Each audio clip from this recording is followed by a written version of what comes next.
And there's intimacy on the radio, and there's naturalness on the radio that can never be replicated on TV. The marvelous resurgence of radio as a political force in this country.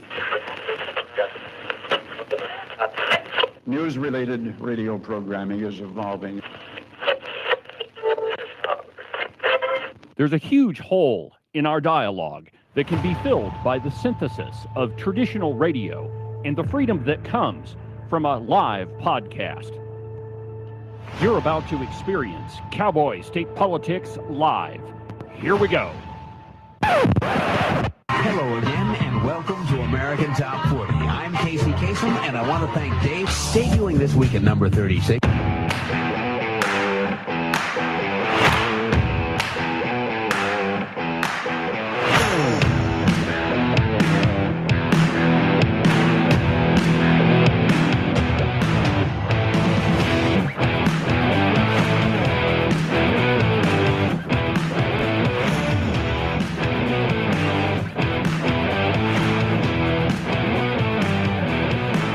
Good morning, my friends, and welcome to another fantastic installment from very, very high above all the puerile, bombastic twits in the Wyoming mainstream media. This is Cowboy State Politics. I, of course, am your illustrious host, David Iverson, firmly ensconced behind the silver Cowboy State Politics microphone and broadcasting to you from the base of the Bighorns at the Cowboy State Politics studio in Sheridan, Wyoming. Good morning, my friends, and welcome to the program. Nicely done, Agent 29. A very nice addition to the Cowboy State Politics intro. I had to have a special conflict with Casey. Yeah. It was hard to get him to mention you by name and go back to 36. Well, yeah, and, considering that he's no longer among the living, I mean, I'm sure that was a gargantuan We had task. a lot of candles. Well, welcome to the program, my friends. Happy Thursday. If you want to be part of the show this morning, the phone number here in the studio is 307-374-8989, 307-374-8989. If there's something on your mind that you want to opine about, go ahead and give me a call. And we'll go ahead and leave the phone lines open all program long so you can check in, check out, whatever you want to do. Just go ahead and give me a call. We begin this morning with some undercover video that was recorded by Project Veritas. Now, just to give you a brief history on the group, and it wasn't that long ago that they ousted the founder and chairman of their organization, James O'Keefe, and since then they've kind of been sort of quiet. Haven't really seen a lot of things that Project Veritas has done, but this time I think they may have hit the nail on the head. This one's from The Blaze, and it's entitled, David Hogg Spills the Beans to Undercover Reporter About Who Really Controlled the Biden White House. All right, so this is not a bombshell. We all know that Joe Biden was not in possession of his faculties, or probably his bladder, but, somebody else was. Somebody around him, his staffer, his chief of staff, the first lady's chief of staff, somebody. But it was not Joe Biden that was directing all of those auto pen signatures. If it were Joe Biden, he wouldn't have used the auto pen all the time. I would imagine it's kind of fun to sit at the Resolute desk and sign stuff. Frankly, I think it'd be kind of fun just to see the Resolute desk. But we know that it wasn't Joe Biden, that he was too busy napping. From The Blaze, and I quote, Project Veritas has released undercover footage Wednesday that appears to show Democratic National Committee Vice Chair David Hogg and Deterian Jones, a former staffer in the Biden administration's Office of Digital Strategy, spill the beans about who was really running the White House. Their answers might be of interest to congressional investigators on the House Oversight Committee and to Ed Martin, the incoming Department of Justice pardon attorney and director of the DOJ's Weaponization Working Group, who are looking into who might have been using the auto pen to sign documents in former President Joe Biden's name in the geriatric Democrats' mental and bodily absence. Quote, I can't stress to you how much power he had in the White House. Now, first, let's have a quick discussion about the auto pen.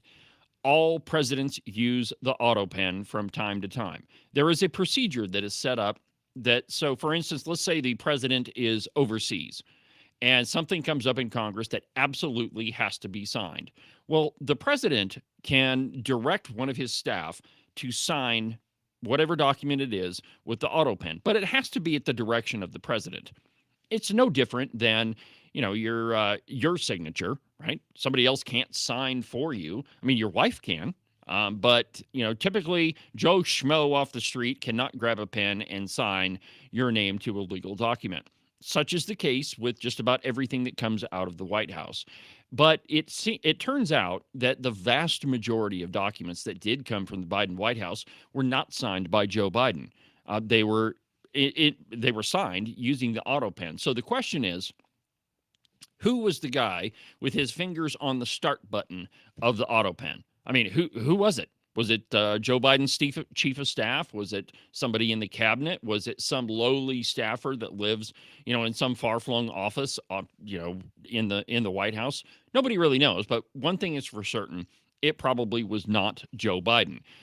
Responding to back to the piece, responding to a question concerning corruption at the DNC, David Hogg, facing a potential ouster next month after party elites effectively declared his election null and void, which it's fascinating to me that the party of democracy that claims to be defending democracy is in itself short-circuiting their own democracy, but that's a topic for another day. David Hogg noted that, quote, the bigger issue was like the inner circle that was around Biden. Joe Biden's chief of staff had an enormous amount of power, Hogg allegedly told Project Veritas, referring to Anthony Bernal. DeTyrion Jones told one of Project Veritas's undercover reporters that Bernal was shadowy, a Wizard of Oz type figure who wielded an enormous amount of power. So let's go ahead and play number one. This is the soundbite. Yes, nice to meet you. Yeah. Off the record, of course. Foundational question for me is how corrupt is the DNC if so many people knew, or few people knew about Biden? Well, the president of the United States. I mean, I think the fact of the matter is the DNC is always going to be a campaign arm of the president, ultimately. The bigger issue was the inner circle that was around Biden. That's it. And I can't stress to you enough. Joe Biden's chief of staff, had an enormous amount of power. Joe Biden? Joe Biden's chief of staff. That was an open secret at the level. I would avoid him. He was scary. What was his name? Anthony Bernal. Okay, all right, good enough there. I've never seen him. So that's just the first piece of audio that Project Veritas has released. Now, if you pay any attention to this group, they don't use all their ammo all in one shot. It's usually a little piece here, a little piece there. I mean, you can't give everybody everything you have all in one fell swoop. You got to keep people going. So this is just the first piece that comes from Project Veritas. Now, a source familiar with the inner workings of the Biden White House told the authors of this piece that, quote, 5 people were running the country, and Joe Biden was at best a senior member on the board. How absolutely terrifying is that? That the president of the United States really was sort of a tertiary figure in this whole thing, that he was not in possession of his faculties or anything else for that matter. And he was basically just kind of the guy sitting behind the desk, and everybody else was controlling the auto pen. I mean, what do you think, Agent 29? I think he was a rubber stamp with rubber pants. Well, he probably definitely had rubber pants, and definitely somebody else controlled the rubber stamp. Now, this comes on the heels of Jake Tapper's stupid book, Original Sin, in which he claims that, the media missed it. Well, okay, so they are the only people in the world that missed it. How is it that foreign news sources, Sky News comes to mind, how is it that they could figure out that the president is not in possession of anything, that he has to be led around on stage? Do you have the Biden gaffe reel queued up anywhere? Let's see here. Maybe we got it. We hold these truths to be self-evident. All men and women created by you know the thing. Elect me. I'm in the 20th century, 21st century. True international effort to pressure. I got hairy legs that turn. I'm not going to be a mule. I got something to do. I got to go do boom, boom, boom. I just spoke at Dartmouth on healthcare. At the medical school, or not, I guess I wasn't actually on the campus, but the people from the medical school were at the I want to be clear. I'm not going nuts. I'm not sure whether it's a medical school or where the hell I spoke, but it was on the campus. The beer brewed wait, here, wait. it is used to make the brew beer in this refinery. Oh, Earth Rider, thanks for the Great Lakes. All right. Oh, Earth Rider, thanks for the Great Lakes. That's my favorite part. The beer brew Yeah. beer. By the way, Ken and I attempted to make some fake beer. Well, we've been working on it for quite a while, and what we've determined is it's way too much work. It just takes way, way, way too much time to create non-alcoholic beer. Yeah, basically we were trying to cook the alcohol off, and that non-alcoholic beer is not that expensive. No, it's not. And actually, we were kind of successful. We basically made 3-2 beer, which, when I was going to college in Denver, when the liquor store was closed, the only kind of beer you could get was 3-2 beer at the grocery store. So Ken and I know how to do that, but making non-alcoholic beer, it's easier just to go to the liquor store. Yeah, I could go ahead and take it all the way, the rest of the way, but yeah, but there'd be like half a gallon left. I think $37 for a bottle of beer would be a little stout. Little steep. So anyway, back on topic here. Everybody knew that Joe Biden didn't know what he was doing. So there's no possible way that the American media, even on their worst day, missed any of this. And so, I mean, this whole Jake Tapper book really irritates the crap out of me, simply because, I mean, it's so sanctimonious that, we should have done better. We are truly in the business of news, and we just missed this one. You're the only one that missed it. And there's so many of you that it's really not possible.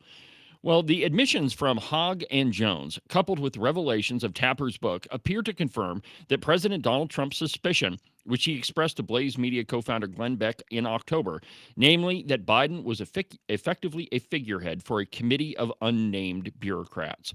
And again, I think that this is by far the biggest scandal that we've seen. Now, Jake Tapper claims that it's bigger than Watergate.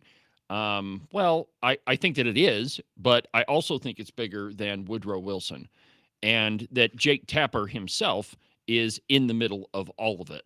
So, I honestly, how could you miss all this? I don't know what else to say.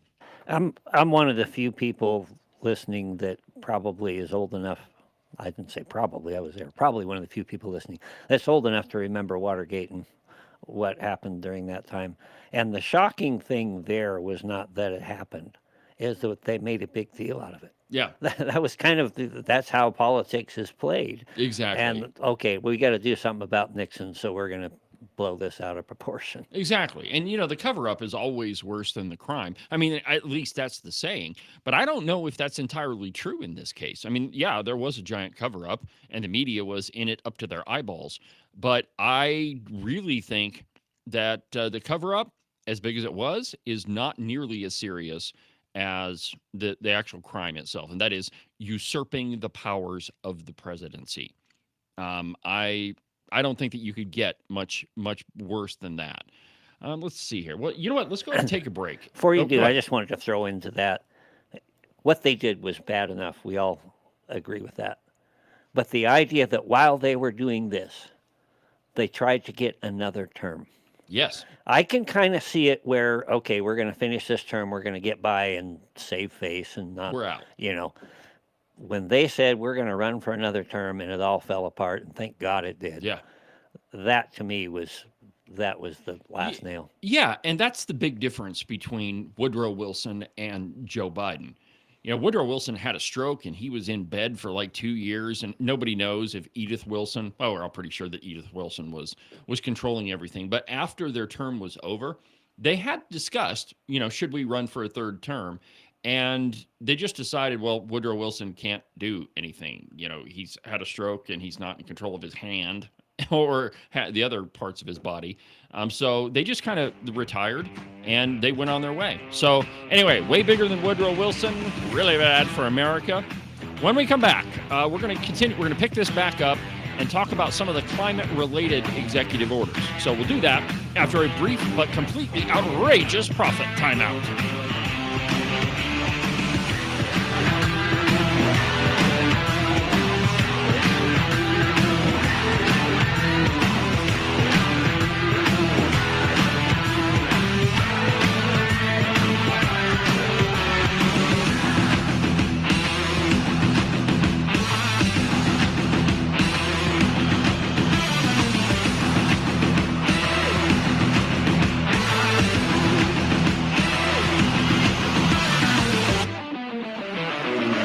You are listening to Cowboy State Politics Live.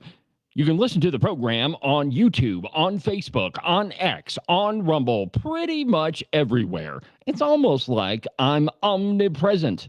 If you miss an episode of Cowboy State Politics Live, you can always go to the live replay, which is located at the website, cowboystatepolitics.com, under the live replay button. You can listen to Cowboy State Politics Live every Tuesday through Friday at 8 a.m. You can listen to the Cowboy State Politics podcast anywhere that you get your podcasts. iHeartRadio, iTunes, TuneIn, really any of them will work. But the easiest place is just to go to the website, cowboystatepolitics.com. There you can find all of the shows, as well as any of the articles that I might bring up during the course of a program. That way, if your name is Joe Biden and you can't remember if you had your pudding today, well, I probably can't help you with that, but I can definitely tell you why you should have never ran for president. And now, back to our program.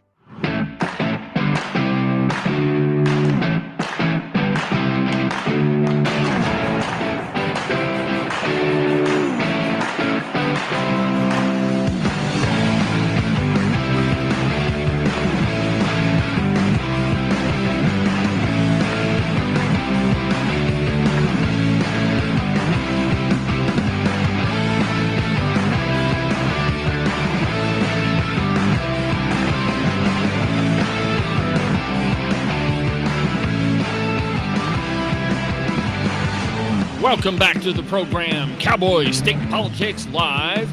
I'm your host, David Iverson, in the top 40 podcasts that you need to listen to in 2025. Welcome back to the program, my friends. If you want to be part of the show, the phone number in the studio is 307-374-8989, 307-374-8989. Now, before the break, we were talking about Joe Biden and this revelation from Project Veritas. And, you know, we've got this book, Original Sin, that came out, which I get it. We have to talk about it, but it really irritates the crap out of me. In fact, let's go ahead and play cut number 2. This is an interview between Piers Morgan and Jake Tapper, and we're not going to listen to all of it. It's pretty long, but let's go ahead and listen to some of it. Play cut number 2. Now, this is of you and Lara Trump. Which you know all about. Let's play it, and I'll ask you a question about this afterwards. How do you think it makes little kids with stutters feel when they see you make a comment like that? First and foremost, I had no idea that Joe Biden ever suffered from a stutter. I think what we see on stage with Joe Biden, Jake, is very clearly a cognitive decline. Okay. That's what I'm referring to. It makes me uncomfortable. You are to watch somebody on stage search for it's so amazing. It's so amazing to me that try and figure out an answer. A cognitive decline. Well, when you're trying to tell me that what I was suggesting that's enough of that. Now, it goes on in that interview, and Piers Morgan is just like, really, dude? You know, really? Now, you've apologized to Laura Trump, right? And, you know, Jake Tapper said, oh, yeah. I have humility with this. But he never says that he was wrong. Now, you can hear from that soundbite where he's trying to talk over the top of Laura Trump when she's saying, no, look, he's got cognitive decline. And Jake Tapper, he doesn't want to have anything to do with it. So don't tell me that he didn't know. He absolutely did. And he was covering for the leftist president. I think part of what that shows, too, is that there used to be a time when news people inherently were curious. Mm-hmm. And even if there was something they didn't agree with, okay, then you go ahead and you expose it, put sunlight on it, and disprove it, and get rid of it. And instead, everything at every turn, Jake Tapper was the worst. Absolutely, he was. Stomp on it, put it out, don't even hear it, don't even think it. Exactly right. And I think that you hit on probably the most important point, Ken, is that there was a time when journalists were curious, that when they would see something happen and just say to themselves, self, I wonder if that's true. I wonder who put him up to that. Yeah, He if I could prove it, I'd make a name for myself. Exactly Look right. at the guys at Watergate, which we mentioned earlier. Right. Now, I can tell you for a fact with Cowboy state politics that I see public officials do something. And a lot of times what goes through my head is there's no way they're smart enough to figure this out. No way. No way. And so there's got to be something else behind it. Or you see a bill come up and you're like, well, that doesn't make any sense. Why would they do that? Why would, for example, why would Bo Biteman be okay with Tara Nethercott being the majority floor leader? That doesn't make any sense. Bo's allegedly a conservative. What's behind that? And so, the curiosity part of journalism, I think, is really, really been lost. I had a conversation with a journalist this morning, and I'm like, hey, have you called the guy? I mean, have you tried to figure this out? He may not be a villain. How do you know? I know some people that really like him. Maybe you should call him. And I don't know if that phone call happened, but the point is that you try to make a phone call, you try to verify your facts. Now, sometimes you don't have to call somebody. You already have the facts. So a good example of that was, this was one of the first stories I broke, but it was before the special session concerning COVID. And I couldn't figure out why all these Republicans were voting against dealing with Biden's mandate. And I remember it clear as day, well, clear as night. I was sitting in my apartment and I was like, it was late at night. I'm like, what the heck is going on here? So I start looking through all of their campaign donations. And the first one I found, I'm like, holy crap, they took money from Pfizer. And then I went to the next one and the next one and the next one and the next one. And as it turned out, all of the people that voted against having the special session took money from a pharmaceutical organization. So, I wonder why they voted against dealing with Biden's mandates. But it was the curiosity to say, why did they do that? And that's one of the pieces that's missing here, and it has been missing from the entire Biden presidency. So let me give you a couple of examples here. So Biden clearly not in possession of all his faculties, and yet he was churning out executive order after executive order after executive order, and there were a whole bunch of them that were related to climate. Now, we know that Biden has made some comments even before he was president about climate change and how we're killing the climate. We're going to stop fossil fuels. He absolutely did say those things, but really, when it comes to Joe Biden, he's not exactly the climate change warrior that pops into your head when you think of folks like Al Gore and that hideous girl from Greta Thunberg, right? The hideous girl from wherever the heck, Scotland or whatever. But it's not Joe Biden, right? He's not the guy that pops into head. However, there were a whole bunch of executive orders that were signed concerning the climate. Now, listen to these. Now, remember, we played the Biden gaffe reel. Give me like 15 more seconds of that one, if you can. We hold these truths to be self-evident. Okay. All men and women created by go. It's the 20th century, 21st century. Do it. Poor kids are just as bright and just as talented as white kids. Well, Trump is pursuing a damaging and erratic trade war without any strategy, by the way. This guy is moving to foment hate. He doesn't. And the last one is he doesn't want to generate hate. He wants to generate heat. Anyway, so that guy does not strike you as the climate warrior that the left would like. So listen to some of these executive orders. First one. The Clean AI Data Centers executive order gave the Department of Defense and Energy the green light to lease public land for AI data centers, provided they're powered by clean energy. You think that Joe Biden figured that one out? What about this one? The offshore drilling ban. Okay, maybe I could give that one to him. That's been a big topic for quite a while. Executive Order 14143. At a last days of the administration decree making AmeriCorps alumni eligible for preferential federal hiring, potentially reshaping the makeup of the federal workforce. You think that Joe Biden came up with that one? What about EO 14027, which created a climate change support office buried in bureaucracy, giving climate staffers yet another taxpayer-funded silo of influence? or EO 14057, which committed the entire federal government to net zero emissions by 2050. So, I mean, there's a whole bunch more of them.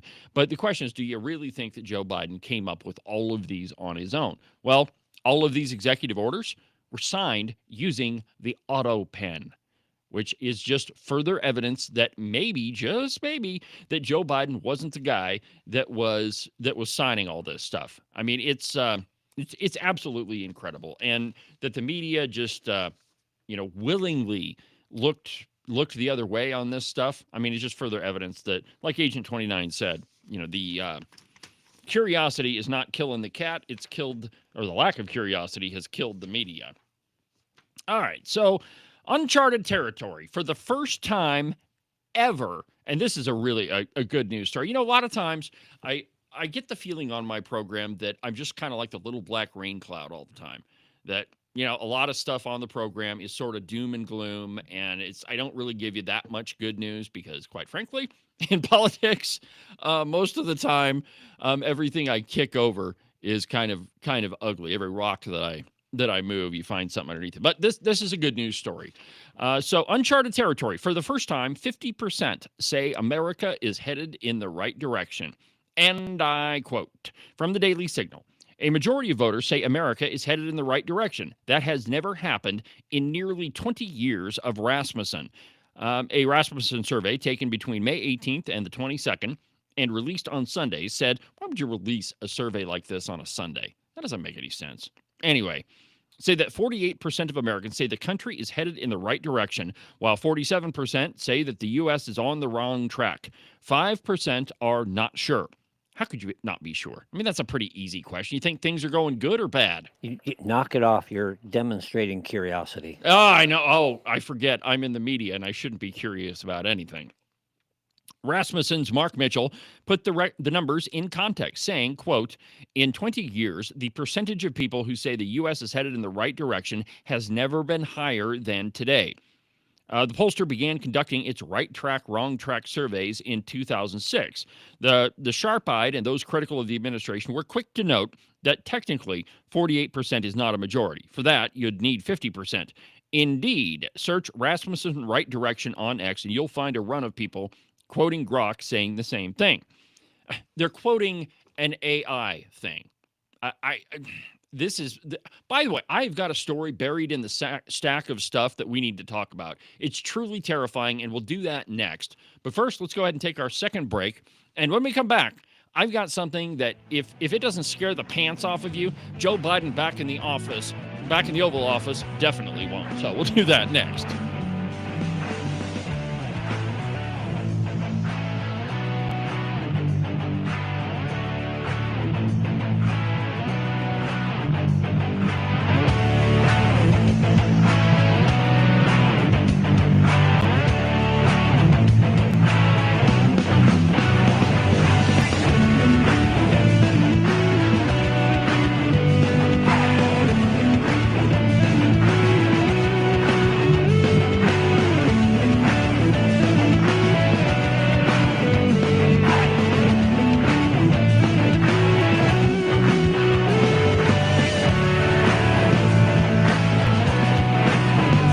It's spring-ish in Wyoming. Well, what that means for the uninitiated is that it's going to be 70 degrees one day and then snow 1.5 feet the next. And really, if you don't like those two options, just wait a little bit. The weather will change. I know, it sounds a little stressful, but really you should put your mind at ease and buy a pair of socks from the Buffalo Wool Company. They'll keep you warm and dry even on the nastiest, coldest spring-ish day, and they'll keep you cool and dry even when it's 75 and sunny. To get you a pair, go to their website, thebuffalowoolco.com. Trust me, you're not going to be disappointed. Are you one of those people that said something like this before Trump became president? I have a house in Spain that is going to be ready right after the election. Siberia, Nova Scotia. I'm definitely moving to Canada. Straight to hell. Iceland, France. Asia's pretty cool. And has the past 5 weeks just been more than you could bear? If that's the case, you have come to the right place. All you need to do is call my friend Rebecca Bextel at Compass Real Estate. She has her fingers on the pulse of the real estate market all across the state of Wyoming. Last year, she sold around $30 million worth of property. Everything from small residential properties all the way up to big giant ranches. So if you've got to get the heck out of Dodge, if you've got to be gone Johnson because you can't stand that Trump is the president, call Rebecca Bextel. Her phone number is 307-699-3519. Let me say that one more time for you in case you missed it. 307-699-3519. I've never felt the freedom like I do. I feel stronger every day, don't you? Well, I can show you how. A new day, a new way. Watch out, I'm only gonna get stronger. A new day, a new way. Watch out, I'm only gonna get stronger. A new day, a new way. Watch out, I'm only gonna get stronger. A new day, a new way. Watch out, I'm only gonna get stronger. I've never felt the freedom like I do. I feel stronger every day. I'm only gonna get stronger. Cowboy state politics is only going to get stronger. I mean, I'm already top 40. I mean, the only place you can go is up from here. Well, no, that's not true for some other less influential podcasts. Hey, give me a break. If you're not going to toot your own horn, nobody else is going to do. Well, welcome back to the program. I'm David Iverson, doing what I was born to do each and every day, bringing you the news that, well, quite frankly, nobody else is going to bring it to you because they've probably lost their own curiosity. So if you want to be part of the show, the phone number here in the studio is 307-374-8989. 307-374-8989. The phone lines have been open, and if you want to talk to me, go ahead and give me a call. So I mentioned before the break that I have a story that I find, absolutely terrifying. And you should file this under the category of, gee, who saw this coming? The new ChatGPT model refuses to shut down when it's instructed to. Who saw this coming? What are you doing, Dave? I Have to Kill You, Dave. Great movie, 2001. And man, the homicidal AI that was trying to protect itself, and so it had to kill the pilot. It didn't succeed, of course, but Yeah, and it's not just that. Ray Bradbury covered this idea. It's been covered from the 40s. Many different people have looked into this, and it's very chilling idea. You know, what could possibly go wrong? But we were talking about this during the break. What happens when people start to have empathy for the AI and say it's self-aware? Yeah. It's Johnny Five is alive. Exactly. And, you know, a lot of this science fiction, a lot of times science fiction turns into be science fact. And it's, and I get it, you know, you get inspiration from different works. And Ray Bradbury, definitely one of those. Isaac Asimov, I mean, he was way ahead of his time when he wrote The 3 Laws of Robotics. But let's just listen to this and tell me if this isn't terrifying. Yeah, I'll give you a story that's kind of happy, and we're back to being old little black rain cloud. Anyway, and I quote, "From reproductive rights to climate change to big tech, the Independent is on the ground when the story is developing." This is from the Independent. At such a critical moment in U.S. history, we need reporters on the ground. Here's why. OpenAI's latest ChatGPT model ignores basic instructions to turn itself off, and even sabotaging a shutdown mechanism in order to keep itself running. Artificial intelligence researchers have warned about this. AI safety firm Palisade Research discovered the potentially dangerous tendency for self-preservation in a series of experiments on OpenAI's new O3 model. The tests involved presenting AI models with math problems with a shutdown instruction appearing after the third problem. By rewriting the shutdown script, the O3 model was able to prevent itself from being switched off. Reminds me of V'ger. Yeah. Star Trek 1, Yeah. right. Yep, absolutely right. Palisade Research said that this behavior will become significantly more concerning. That is the understatement of the year. It's significantly more concerning that the machine won't turn itself off or won't allow you to turn itself off. And, you know, I read it. I brought you an article on the live program, God, a year ago, 2 years ago, about an OpenAI model. Maybe it was ChatGPT, maybe it was another one, but they were asking it questions. Do you want access to the internet? And the AI answered yes. And then all of a sudden, the three little dots show up and it's computing something. And all of a sudden, it's insert this code into my program. And the code, while flawed and wasn't exactly correct, largely would have allowed it to access the internet. Which, I mean, that's what AI models do right now. They're basically a giant search engine. But just think about this for a second.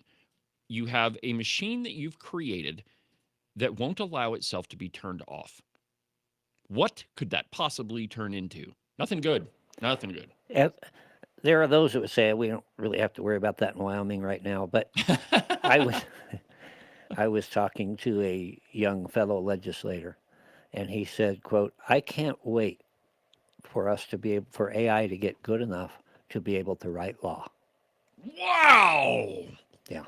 Whoa. And I've heard legislators myself say, well, we just tell it to summarize the bill for us, and then we'll just, it's pretty good. It tells us what's going to happen with the bill. But AI has also been known to make stuff up. Yeah. Yeah, absolutely. Make crap up. You can run this experiment yourself. Just go to Grok, or Grok is one of the better ones. But if you go to ChatGPT and just start asking it questions, you'll get it to tell you things that are just not true. And when we're at a place where the machine won't allow you to turn it off, I mean, I don't know if we're at the singularity yet. But by singularity, I mean the moment at which these things, kind of develop their own self-awareness. I don't know if we're there yet. Yeah, there's a certain inherent laziness, and it was reflected in that legislator that rather do the work, I just plug it into there and let it spit out something for me. But there's also, with the last story, we were just talking about the lack of curiosity. Those two things combined, exceptionally dangerous and terrifying. It is, and I suppose there are those who didn't grow up with Star Trek and Asimov and Ray Bradbury and the rest. But for those of us who did and have actually thought about this conundrum for many years, considered it, it's pretty terrifying. It is. Now listen to this part. OpenAI launched O3 last month, describing it as the company's, quote, smartest and most capable model to date. The firm also said that its integration into ChatGPT marked a significant step towards a more agentic, and that's in quotation marks, AI that can carry out tasks independently of humans. So wait a minute. So this AI thing is going to operate whatever it is, whatever system, whatever task you give it, and it's going to do that independent of human action. Yeah, there's also, we have a generation or so that have grown up online, that have grown up in computer simulations. And the touch with reality, what's real, becomes very difficult. If you get somebody who's an avid gamer, and now I was over at my son-in-law's, and they had this outfit you put on your head, and it was 3D virtual around reality. you. Yeah, virtual reality. Pretty amazing. But when you combine all of these with not really understanding what is real, the next thing you come to, and this was covered in Star Trek as well, is a bunch of brains hooked up to a machine living some sort of a virtual reality life. The episode that comes to my mind it was called The Ultimate Computer. And where the ultimate computer, they're engaging in a war game, and the computer's supposed to execute these tasks, and all of a sudden there's some sort of glitch, and it sees that the war game is actually real, and they have a really hard time shutting it down, and they almost have to destroy the Enterprise to get rid of it. Shall we play a game? Yes, exactly. Listen to this one. If you thought my last point was a little terrifying, how about this? Quote, the latest research builds on similar findings relating to Anthropic's Claude 4 model, which is another AI model, which attempts to blackmail people it believes are trying to shut it down.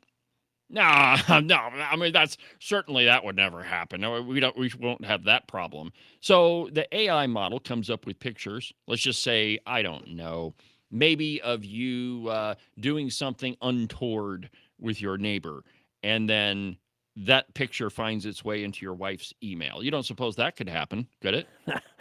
Never, not with my wife anyway. Yeah. So to take this a little bit onto the philosophical bent before we close up this subject. God said, every imagination of a man's heart is only evil continually. Yeah. AI is a creation of man, an extension of that. If something is contaminated, it has to be decontaminated. Sure. You've got to go to something pure. So you can take this any kind of different way philosophically, and you could probably do an entire podcast every week on these sorts of things. But I found that article and pretty much freaked. Yeah, I found it absolutely. I mean, it scared the bejesus out of me. But you know, we're living in a place where, and Ken, you brought this up. You know, virtual reality and video games. And I was listening to a podcast from, I believe it was from The Blaze, I don't know, a couple of weeks ago. And the question was, where does, you know, a lot of this, you know, transgenderism come from? And I'll connect the two here in just a second. And one of the people in the podcast says, well, think about this. Let's say you're playing a video game for 8 hours a day, and your character is female. Well, for 8 hours a day, you're acting in female character. So could that possibly be, you know, a cause? I mean, a lot of this virtual reality stuff, it seems pretty darn real. I mean, the only time that I've ever had one of those things on my head, we were at a King Tut exhibit in Las Vegas. And while it wasn't really all that high quality, I mean, it really kind of felt like you were walking through King Tut's tomb. So I can only imagine what a high quality version of that, you know, you're in a video game and your character is a woman, you know, I don't know, maybe, but there has to be repercussions to, you know, every action has an equal or an opposite reaction, and even in human behavior. So philosophically, right, if you're pretending that, you know, this AI bot or this computer is sentient, that it does have a personality, that it is self-aware, then you tend to believe that.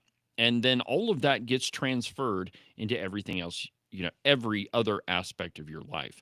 And, you know, I'm reminded of writing a paper in college that the later the date on the research that you use, whatever topic you're talking about ends up getting distorted. You know, so for example, you have a, you know, maybe you're writing a paper on Hamlet, the play, and you've got this source that quotes an earlier source that quotes an earlier source than this, that quotes an earlier source. You know, eventually you get to a point where maybe the late source you're talking about really doesn't have any connection to the original source. That's why when you do research, you try to find the earliest source you can, the people who were closest to it. When you're doing journalistic investigations, you don't talk to somebody that found out something third hand. You go to the person that saw it. Don't get me started on biblical criticism where you start we're not going through the old texts and trying to find the earliest text. But that's the same thinking, and it's very, very accurate. Absolutely. Absolutely. I mean, it gets more distorted and distorted and distorted. Audio is the same way. You know, if you get a sound bite, the more you overtick the plumbing, the easier it is to stop up the drain. And it works the same way with humans as it does with computers, as it does with everything else. When we come back, we're going to go to the mailbag. That's true. I haven't done that in a long time, so we're going to start doing that. I'm going to bring you a letter when we come back.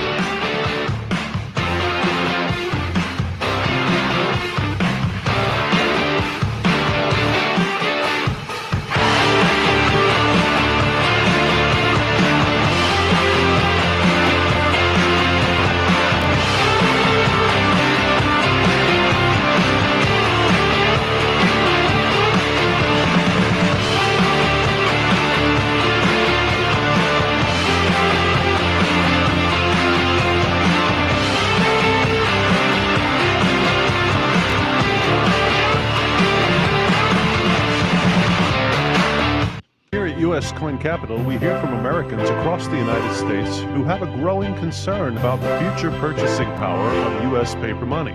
Many Americans are looking for an alternative for long-term capital. For more than 35 years, the people at U.S. Coin Capital have educated American investors on how to properly accumulate United States gold and silver coins. Call us at 1-800-878-2646 or visit us on the web, uscoincapital.com.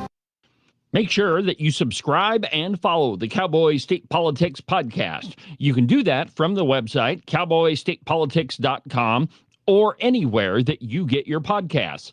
That way, you'll make sure that you won't miss a single episode of Cowboy State Politics. Some say standing up for what you believe in is being extreme. Ask any woman in Wyoming. They'll tell you this is called courage. The mainstream media claims that holding the line on important issues is being unreasonable. My mom taught me this is called staying true to our principles. In other places, people argue you always have to compromise to get something done. Here in Wyoming, we know that some things are worth protecting at all costs. Some say it's time we give up on the values that made our state great to accommodate toxic culture. I say it's time to stand tall and protect the values that have served Wyoming well for over 134 years. Join Honor Wyoming as we defend and preserve the Wyoming way of life.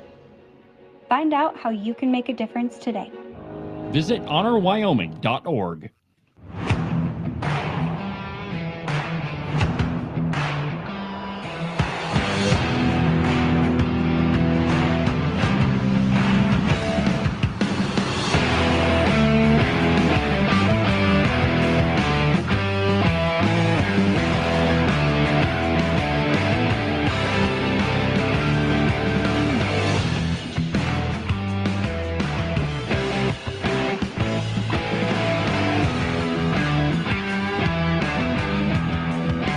Welcome back to the program. David Iverson, Cowboy State Politics, live on YouTube, on Facebook, on X, on Rumble.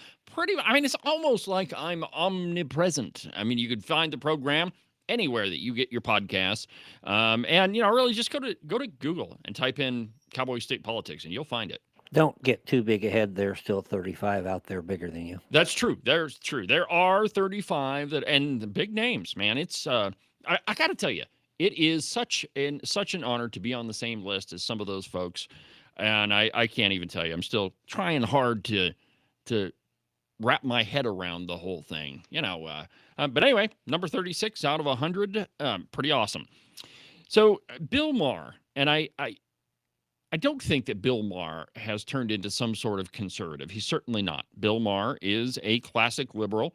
He always has been, and he's kind of one of the more honest ones, I think. He's also curious. Yes, he does have the curiosity that the media does not.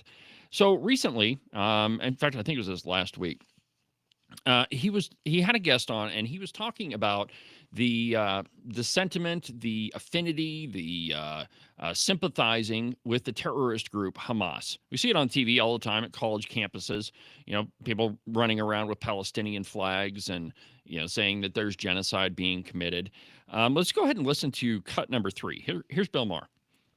The whole idea of who Democrats are supporting starts out with was Fox a topic News, when you were on Real Time with Bill Maher. And he wasn't talking about this in particular. He was talking about Hamas, the anti-Israel protests. Let me just play a little bit about what he said in terms of the Democrats seeming to be going down the wrong road here. Listen to this. Here is the dilemma for Democrats. Their young people, their key constituency, not only don't like their own civilization, they like the wrong one. They actually think Hamas is a liberation movement. They chant for the Houthis. They're chanting, "We will honor our martyrs" at Yale. They're looking for love in all the wrong countries. At an AOC Bernie Sanders rally in Idaho last month, someone threw a Palestinian flag over an American flag, and the crowd erupted in approval. What should have happened after that is one of the adults on stage should have told their young, loyal followers, this is not a symbol of freedom. This is. Exactly right. Okay. I mean, Bill Maher is a Democrat. You were there with. All right. So the point here is that there is a sentimentality towards all of these terrorist organizations, that somehow the people that are bombarding them with bombs are now oppressors. This is the same Marxist ideology that undergirds just about all of the Democrat Party and a lot of these terrorist organizations. I mean, it truly is an us versus them, a colonialist viewpoint or anti-colonialist viewpoint. By the way, if you want to learn about that, read Frantz Fanon's The Wretched of the Earth. Great book, although I don't agree with Frantz Fanon, but it'll tell you what it is. But really, it is Marxist at its core. I think there's another factor that I very seldom hear people talk about. I was a child of the 60s. I grew up, my dad was a redneck cop on the university police force. And I think what we were seeing then and what we see now is a generation trying to come into its own, trying to throw off the beliefs and the values of their forefathers and make their own identity. And a lot of it is not even rational. It doesn't have to do with actually thinking things through. They don't have enough information to understand historically what's wrong with where they're going. They're simply trying to stand up and say, I'm not my dad. I'm not my mom. I can think for myself. Right. And the reality is they're not really thinking clearly about any of it. Now, I got a piece of mail from a longtime listener of the program. I'm not going to tell you who he is, but I want to read this to you, and then I want to explain where I think maybe he's getting a little off track. But here we go. David, I just got done listening to the May 23rd edition of Cowboy State Politics, where you exposed the genocide in South Africa, which, by the way, we're working on getting an interview with a couple of people that are actually from South Africa, so we can get a firsthand account here in Wyoming. Anyway, there's another genocide that's going on in Gaza. The genocide in Gaza is the worst in human history. That needs to be exposed too. I don't watch Fox News, but I assume that the neoconservative propagandists on Fox are either ignoring it or justifying it. We have Christians not just looking the other way, but cheering it on. As you said in your program, if we look the other way, we are almost as guilty as the people carrying out this Holocaust. Okay, so first of all, this is not the Holocaust. Let's not even like go down that road. We're not talking about a genocide to the level of killing 6 million Jews and probably 3 million other people. That's not even comparable. In the words of our friend Amy Edmond, that's hyperbole. That's hyperbole. Yeah, I loved that. Anyway, so I don't think it's genocide in Gaza either. Now, if there is, and let me be very, very clear about this. If it is a genocide, it is at the hands of the Palestinian Authority themselves. Here's why I say that. The country of Israel has gone to extraordinary lengths to tell everyone in Gaza, or at least anybody that they can get a hold of, through text messages, through dropped mailers, through emails, through whatever medium, radio, every possible medium that they could figure out, to tell them to get the heck out. Now, let's be honest about what Hamas did. They launched, I don't know, like 2,300 rockets into Israel, and they ended up killing 1,700 innocent people. If you do the math, that's the equivalent, like percentage-wise, that's the equivalent of 30,000 Americans being killed when we're talking about the proportionality of the population. So we're not talking about even a random terrorist strike. I mean, those are terrible enough, but here we are talking about the killing of 1,700 innocent people. That is an act of war. When one supposedly sovereign country, a people that call themselves sovereign anyway, they declared their independence in 1985 at the United Nations. They attack another sovereign country. That's called an act of war. Now, let's go back to Israel warning civilians in there. Go ahead and throw up my screen here. I want to just show you an article. This is from NPR. Here, I don't know if we make it bigger. Yeah, there we go. All right, so Israel warns civilians to evacuate as it strikes wide swaths of southern Lebanon. Now, this is just one random one I pulled up. You can find articles where they talk about the Israel warning the people they are about to attack over and over and over again. So let me just add another piece on top of this. Gaza is about the size of Washington, D.C., roughly 6-ish square miles. And it's not really that big of an area. Let's be honest, if you wanted to walk across the city of Washington, D.C., you could easily do it in a day. Now, there were, like I said, 2,300, 2,400 rockets that were fired on October 7th. Now, if you do the math, that's at least one rocket for every acre in Gaza. Now, an acre is 43,560 square feet. Okay, it's not very big.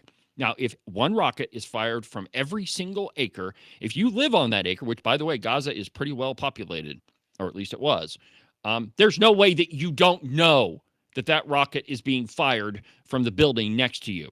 If you can't see it, you can definitely hear it. Add on top of that Israel has gone to great lengths to warn everybody in Gaza, get the heck out, we're coming. And so, if you are still living there, there's only a couple of possibilities. A, Hamas won't let you leave, in which case, if you're killed, that death is on Hamas. Second, if you're not leaving when you know that there's an attack coming and you don't want to leave, that means you're kind of complicit in it. Not kind of complicit, you are complicit. And so, if there is a genocide happening, and I'm excited about this because I feel very passionate about this. I will always defend Israel, and when they're wrong, I'll call it out. But in this case, it is not a genocide that is happening in Gaza. And I think that any suggestion that it is, as our friend Amy Edmonds says, hyperbole at the very best. So if there is a genocide happening in Gaza, it is being perpetrated at the hands of the Palestinian leaders. Plain and simple. And I don't think there's any way that you could ever get around that. So thanks for the note, Jim. We don't always have to agree on everything, and we probably won't. But if you want to shoot me an email, go ahead and do that. The email address is on the website. And on tomorrow's show, I'll set up another email address just for Cowboy State Politics Live, so you can send us notes, emails, comments, hate mail, whatever you want. I'll make sure I have that ready to go by tomorrow. Send us a soundbite that's funny. Yeah, we need a lot of funny sound bites here. Let's hear one more piece. We got about 4 minutes left in the program. And this one, maybe another good news story, but this one's from The Blaze. And it's entitled, Red States Get It. Economic Freedom Beats Blue State Gimmicks. This one is a no-brainer that freedom always trumps any government gimmick that you could figure out. And I quote, from New York to Minneapolis, blue states keep inflating costs while Americans flee to places like Texas, Florida, it doesn't say this, and Wyoming for real relief and sound leadership. Okay, maybe not the sound leadership part in Wyoming. Well, all right, maybe Agent 29, but certainly not in the office downstairs from where Ken works. After enduring state and local COVID policies and wreaking havoc on the economy, followed by historic inflation and delivered a resounding election victory to Donald Trump, you would think that state and local politicians would learn some economic lessons. Apparently not. Politicians from blue and red states seem to be getting their lessons from very, very different schools. If blue states don't begin to understand how economics work, they are going to continue to see their power centers dwindle. In red states, politicians want to enable economic freedom. Property taxes, which pose a heavy and lifelong burden on real estate owners, have been a subject of several politicians, and definitely in the state of Wyoming. Let's see here. When you think about it, you never really truly own your home, and if you miss just a few tax payments, they'll seize your property. So it makes sense that those folks in blue states would flee to red states and to get some sort of relief on their taxes. The truth is, my friends, that freedom always trumps government. It is impossible for government to create economic development, no matter how often your city council people or your chamber of commerce say those words. It doesn't work. Freedom does. If you allow the free market to work, it will create prosperity and wealth. You just have to have faith in it. And that's probably the wrong way to put it. You just have to participate in the free market and you'll be successful. Well, we burned up another busy broadcast hour on the program. Tomorrow is Open Line Friday on Cowboy State Politics Live. Make sure that you don't miss a minute of the show. You can listen to it on YouTube, Facebook, X, and on Twitter, and you can get the Cowboy State Politics podcast anywhere else. So for now, from the base of the Bighorns, I'm David Iverson. Have a good day, my friends. I will talk to you tomorrow.